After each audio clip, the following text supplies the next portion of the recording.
പാർലമെന്റിലേക്ക് ഇന്നും പ്രതിഷേധ മാർച്ച് നടത്തുമെന്ന് കോക്രോച്ച് ജനതാ പാർട്ടി. പ്രഖ്യാപനം ഉടൻ ഉണ്ടാകുമെന്നാണ് അഭിജിത്ത് ദീപ്കയുടെ പ്രതികരണം. ഇന്നലെ ഉണ്ടായ സംഘർഷത്തിൽ 70 പേരെ കസ്റ്റഡിയിലെടുത്തിട്ടുണ്ട്. ഇതുവരെ 118 പോലീസുകാർക്ക് ഇതുമായി ബന്ധപ്പെട്ട് പരിക്കേറ്റിട്ടുണ്ട്.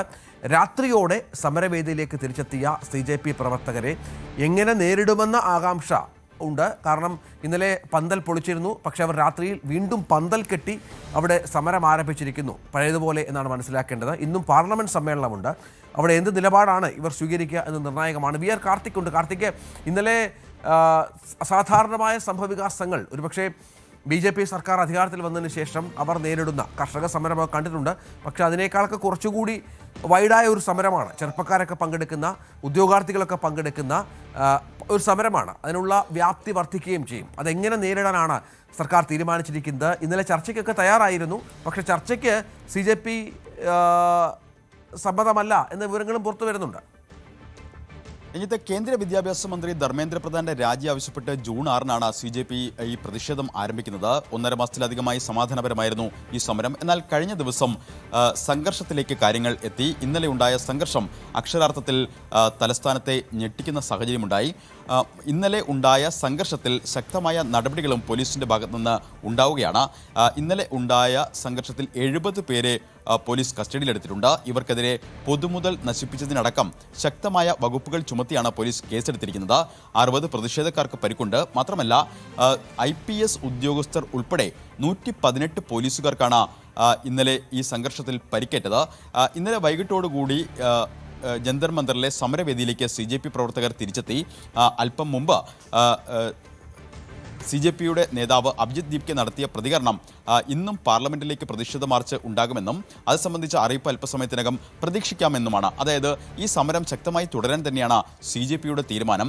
സ്വാഭാവികമായും CJP പ്രവർത്തകർ വീണ്ടും ജന്തർ മന്ദറിലേക്ക് എത്തുമ്പോൾ ഡൽഹി പോലീസിന്റെ തുടർ നടപടികൾ എങ്ങനെയാകും എന്നതാണ് ആകാംക്ഷ. നിലവിൽ ലഭ്യമാകുന്ന വിവരങ്ങൾ അനുസരിച്ച് ജന്തർ മന്ദറിൽ നിന്ന് സമരവേദി മറ്റൊരിടത്തേക്ക് മാറ്റണമെന്നൊരു ആവശ്യം ഡൽഹി പോലീസ് ഇവർക്ക് മുന്നിൽ വച്ചേക്കും. അതായത് ബുരാരി ഗ്രൗണ്ടിലേക്ക് മാറ്റണമെന്നടക്കമുള്ള ആവശ്യങ്ങൾ ഡൽഹി പോലീസ് വച്ചേക്കും. എന്നാൽ ഇത് അംഗീകരിക്കാനുള്ള സാധ്യത കുറവാണ്.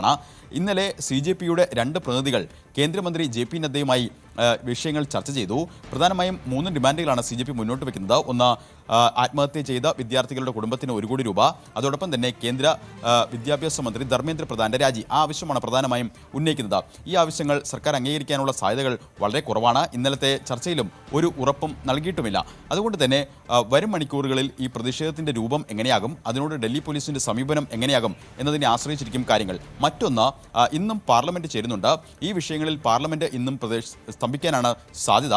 പ്രത്യേകിച്ച് ഈ CJP വിദ്യാർത്ഥികൾക്കെതിരായ പോലീസ് നടപടി, ഒപ്പം നീറ്റ് പരീക്ഷയുമായി ബന്ധപ്പെട്ട വിഷയങ്ങൾ, അയോധ്യ ക്ഷേത്ര സംഭാവന കൊള്ള അടക്കമുള്ള കാര്യങ്ങൾ പ്രതിപക്ഷം ഇന്ന് പാർലമെന്റിൽ വീണ്ടും ഉന്നയിക്കും.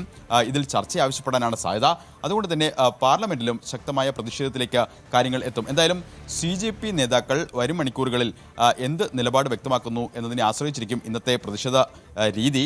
എന്തായാലും പാർലമെന്റിലേക്കുള്ള മാർച്ചിൽ നിന്ന് പിന്നോട്ടില്ല എന്ന ശക്തമായ നിലപാടിൽ തന്നെയാണ് CJP ഇപ്പോഴും ഉള്ളത്. രഞ്ജിത്ത്, അതാണ് വിവരം. ഏതായാലും ഡൽഹി അസാധാരണമായ ഒരു സമരത്തിന് വേദിയാവുകയാണ്. തുടക്കത്തിലൊക്കെ നിശബ്ദമായ ഒരു സമരമായിരുന്നു, പക്ഷേ ഇന്നലെയോടെ അതിൻ്റെ രൂപം മാറി, ഭാവം മാറി.